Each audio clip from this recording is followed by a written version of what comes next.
ጀግና ሴት ይችናት። ጀግና ማለት ይችናት ማለት ነው።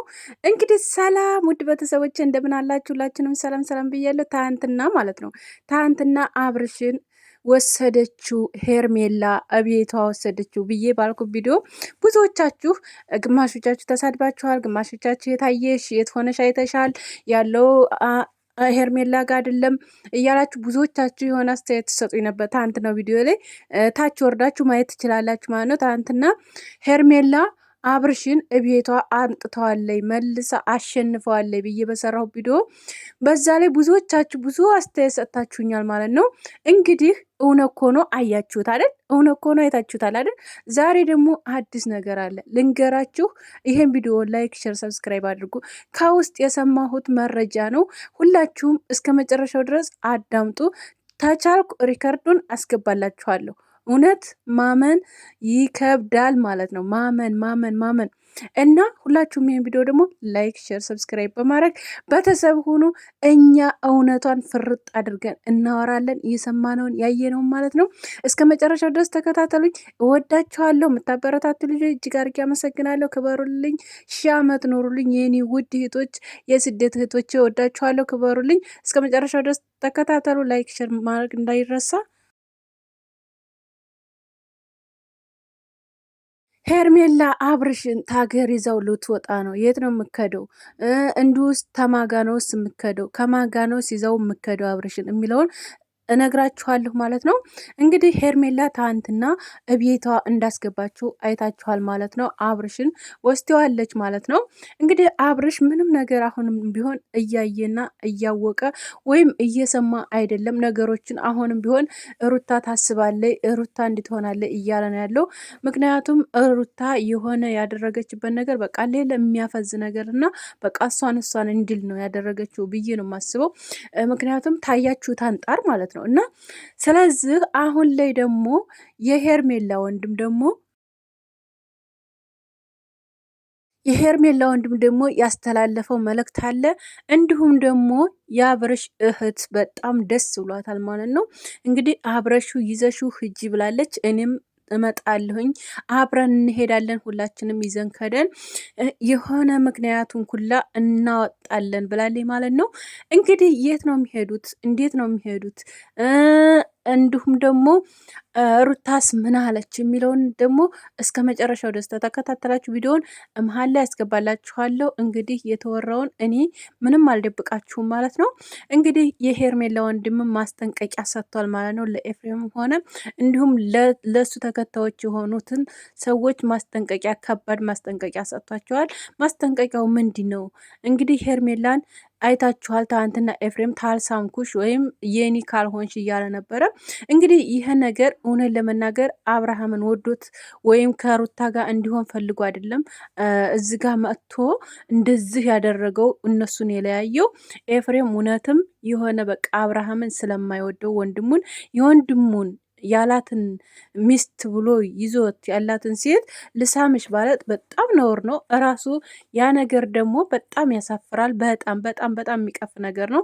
ብዙዎቻችሁ ደግሞ ብዙ አስተያየት ሰጥታችሁታል። እውነት ለመናገር በቃ እንደዚህ እየተባለ ሰው እኔ ኧረ በአላህ እንዴ 10ስ ቢሆን እንደው እውነት 10 በቃ የሆነ ማለት እሺ ዩቱብ ገንዘብ ይከፍላል። 10 ገንዘብ ቢሆን እንደዚህ ራስን ዝቅ አድርጎ እታች አውርዶ ራስን እንደዚህ መሆን በጣም የወረደ የዘቀጠ ነገር ነው። እና በነገራችን ላይ ሄርሜላ ደግሞ ጀግና ሴት ናት። አይታችኋታል አይደል? እዚህ ጋር አትጨማለቅብኝ ብለው ነው ተፍታበት የሄደችው ማለት ነው። እና ጀግና ሴት ናት። አሁንም ቢሆን በነገራችን ላይ እንግዲህ አብርሽን ዛሬም ነገም ወደ ራሷ እንደምትመለሰው እኔ ነግራችኋለሁ። በእርግጥ እኔ እየተቃወምኩ አይደለም። ምክንያቱም እኔ ሄርሜላ አብርሽን ወሰደችው ብዬ ምንም የምቃወመው ነገር የለም። ምክንያቱም የልዩን እናት ጥሎ እሷ ጋር መሆኑ ደስ አይለኝም። ምክንያቱም በፍቅር መካከል መግባት ደግሞ በጣም ያስጠላል፣ ይደብራል እና በትዳራቸው መካከል ነው የገባችው። ግን ይህን ደግሞ እንዳንል ቆይቷል። ተሩታ ጋር ጠባቸው ቆይቷል፣ አብረሽና ሩታ ማለት ነው። እና ስለዚህ ሄርሜላን ያገኛት ተሩታ ጋር ተጣልተው ብዙ ብጥብጥ ደርሰው መለየት ደርሰው ከዛ በኋላ ነው ሩታን ሄርሜላን ያገኛት ማለት ነው። ስለዚህ አሁን ላይ ሄርሜላ ደግሞ እጇን ቀለበት አድርጎላት ከዛ አስወልቀው እንደዛ አድርገዋት ሄደው ነበረ። እሷ ደግሞ አሁንም ቢሆን አልተውህም፣ በፊትም ተናግራለች፣ መቼም አልተውም ብላ ነበረ እና ስለዚህ ታገር ይዘው ልወጣ ነው። እንግዲህ ሁላችሁም ደስ ይበላችሁ፣ የእሷ ገዳፊ ሆናችሁ። ምክንያቱም እንኳን ደስ ያላችሁ ምላችሁ ምክንያት ምንድን ነው? ብዙዎቻችሁ አሁን ላይ ሄርሜላ ጥፋት እንደሌላት ሁላችንም እየተረዳን ስለሆነ ነው። ምክንያቱም ልጁን እንደዚህ አድርጋ ማሳመን እንደሌለባት ነው ሩታ ላይ ያየ ነው እና ስለዚህ እኛ ሩታ ምንም አላደረገችንም። በእርግጥ ያደረገችንም ነገር አይኖርም ወደፊትም። እኛ ያለ ነው ቤታችን ነው፣ እሷ ያለችው ቤቷ ነው። በገዛ ስልካችን ነው ሁሉንም ነገር እንደዚህ የምናደርገው ማለት ነው። ስለዚህ አሁን ላይ ግን የምታስፈልገው ለአብርሽ እውነት ለመናገር ሄርሜላ ናት። እውነት ትነግራችሁ። በእርግጥ የልጁ እናት ናት። የልጁን እናት ይተዋትና እሷ ጋ ይሁን ማለት አይደለም፣ ግን ጥሩ ስራ ስላልሰራች ከአሁን በፊትም ደጋግማ ብዙ ነገሮችን አድርገዋለች፣ እናውቃለን። ያን ደግሞ ውስጣችሁ ሁላችሁም ታውቃላችሁ ብዬ አስባለሁ። እና በዛ ነገር ያን ሁላ ነገር በድለው አድርገዋለች፣ ግን ያን ነገር ሁላ እሱም በድሏታል። ብዙዎቻችሁ ደግሞ የምትሉ በለዋ ላይ ሄዶባታል ምናምን የምትሉ ልጆች አላችሁ አይደል? ያ ነገር መጀመሪያ እሷ እንትን ባትል ሴት ልጅ ማለት ነው ልንገራችሁ ቤተሰብ፣ ሴት ልጅ ባህሏን ሴት ልጅ ናት የምትይዘው፣ ራሷ ናት የምትይዘው፣ ራሷ ናት መንገድ የምከፍትለት፣ ራሷ ናት ምን አይነት እንዴት አድርጋ እንደሚይዝ ራሷ ናት እንትን መስራት ያለባት ማለት ነው። የራሷን ጭንቅላቷን በደንብ አድርጋ አሳምና መስራት ያለባት ራሷ ናት። ምክንያቱም ወንድ ልጅ በሬ ነው፣ እውነት ለመናገር ማለት ነው። ወንድ ልጅ በሬ ነው፣ ምንም አያውቅም። እና ስለዚህ ራሷ ባህሪውን ሁላ ያቀያየረችው ማናት? እራሷው በራሷ ነው። እና ስለዚህ አሁን ላይ እሱን ብናማርረው ወይም እሱን እንትን ብንለው ምንም ነገር እንትን የሚለው ነገር ስለሌለ፣ ስለዚህ ዋናዋ ከመጀመሪያው ጀምራ ነገሮችን በጣም በብዙ ነገሮች እያደረገችው የነበረችው እራሷ ነበረች ሩታ። ስለዚህ ያ ነገር ደግሞ ከመጀመሪያው ጀምሮ ግን አመጣታቸው ምናምን ነገር በጣም ያኔ ያሳዝናል፣ እውነት ለመናገር ማለት ነው። በጣም በብዙ ፈተናዎች ነው የመጡት፣ በብዙ ስቃዎች ነው የመጡት፣ በብዙ ከመጀመሪያው ትገናኙ ቤተሰብ አልፈቅድ ብሎ አንድ ጋር በመሆናቸው ምናምን ብዙ ነገሮች ተብለዋል ማለት ነው። ያን ነገር አልፈው እዚህ ደረጃ ደርሰው ትልቅ ከሆኑ በኋላ ልጅ ተመጣ በኋላ ይህን ነገር ማድረጓ እንደገና ለሱ በጣም የማይገባውን ነገር እያደረገች ከዛ በብዙ መንገድ ከዛ በኋላ ደግሞ እሱን ለመታረቅ ብዙ መንገድ ሄደች፣ በብዙ መንገድ አንደኛ የራቁት ቪዲዮ ያዘችበት፣ ሁለተኛ ዕቃ እያሳጠበችው ነበር፣ ሶስተኛ እንደገና ደግሞ አርግዣለሁ አለችው፣ አራተኛ መጨረሻ ላይ እንደዚህ አደረገችው። ስለዚህ ይሄ ነገር እውነት ለመናገር የልጁ አባት እስከሆነ ድረስ እንደዚህ አይነት ጥግ ድረስ መሄድ ይገባል ብላችሁ ታስባላችሁ? እናንተ በራሳችሁ በቃ በሰው ካይሆን በራሳችሁ እናንተ ወስኑበት፣ እውነት ለመናገር ማለት ነው።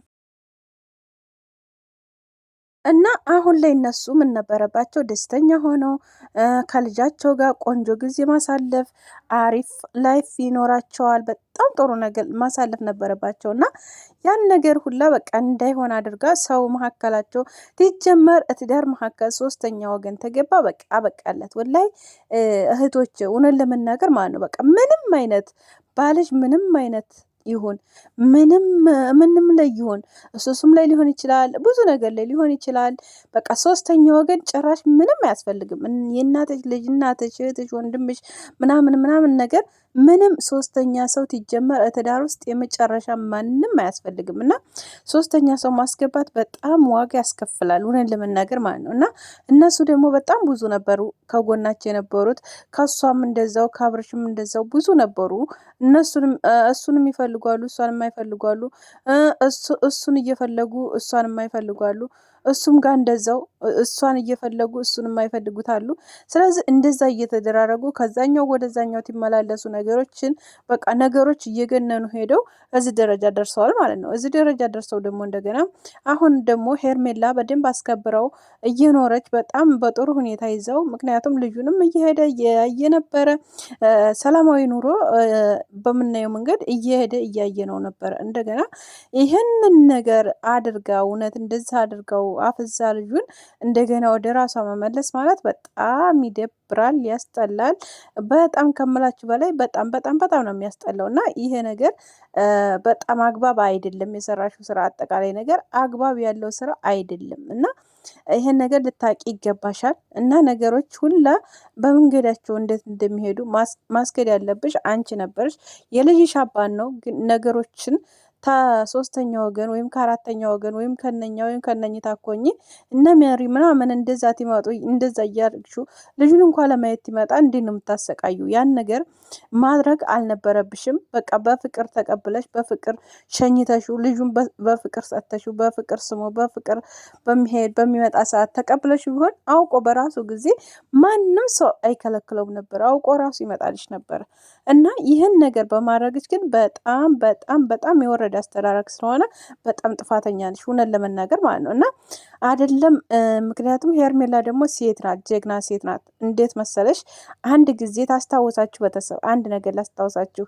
ሴት ማለት ባሏን እንዴት እንደምትይዝ እንዴት እንደምታከብር እንዴት ሪቢክስ እንዴት እንደምታደርግ አሳይሻለሁ እያለች አልነበረ? እንደዛ ግን ብታደርጊው አይደለም ያንቺ ባል አይደለም ሌላም ወንድ ታመጫለሽ በእንደዚህ አይነት ስራሽ። ግን አንቺ ግን እንደዛ ክብር ያለች ሴት አይደለሽም፣ አንቺ ግን እንደዛ የምታደርጊ አይደለችም ነው ብላ የመለሰችላት ማለት ነው። እና ይሄ ነገር መቼም አይረሳኝም። እና ሴት ልጅ ወንድ ልጅ የምትይዘው ሴት ናት፣ በቃ ሴት ናት። አጠቃላይ ነገር ወንድ ልጅ ከምንም ነገር ቀጥባም ሆነ ምንም ብላ የምትይዘው ሴት ልጅ ናት። እና ስለዚህ ይህን ነገር ደግሞ እሱ ያን ነገር ደግሞ እንደዛ በተደጋጋሚ ትደረግበት ወንድ ልጅ ነው አይደል እንዴ? ይሰለቻል፣ ይበቃዋል፣ በቃ ያስጠላዋል ሁሉ ነገር። 10 ቢወዳት 10 ቢያፈቅራት በቃ ስለዚህ ለራሱ ህይወት ራሱ የሚያስጠላ ጊዜ ይመጣል እና ሁልጊዜ ትገባት ይወጣ ጭቅጭቅ፣ ሁልጊዜ የሆነ ነገር ትፈጠር ነገር ትሆን በጣም ይሰለቻል ማለት ነው። እና ስለዚህ ያ ነገር ስላለ እንደዛ ይሄን ነገር አድርጎ በመሄዱ አብርሽ ምንም የሚከፋችሁም ያለ አይመስለኝም። ምን እውነት ለመናገር ማለት ነው። እና አሁን ላይ ደግሞ አልገባት ይላት በቃ በመከራ በብዙ ነገሮች ሞክራ መጨረሻ ላይ እንደዚህ አድርጋ የልጇን አባት እንደዚህ ማድረግ አልነበረባትም ማለት ነው። እና ለማንኛውም ይመቻችሁ። አስተያየታችሁን ኮሜንት ላይ አስቀምጡልኝ። ሁላችሁንም እወዳችኋለሁ። ሄርሜላ ደግሞ እንኳን ደስ ያለች በሏት። ሁላችሁም እንወዳችኋለን። ሁላችሁም ይህን ቪዲዮ ደግሞ ላይክ እና ሼር ሰብስክራይብ በማድረግ ቤተሰብ ይሆኑ። እወዳችኋለሁ። ክብር በሉልኝ የኔ ውድ እህቶች፣ የኔ እንቁዎች፣ የኔ ከረሜላዎች ክበሩልኝ።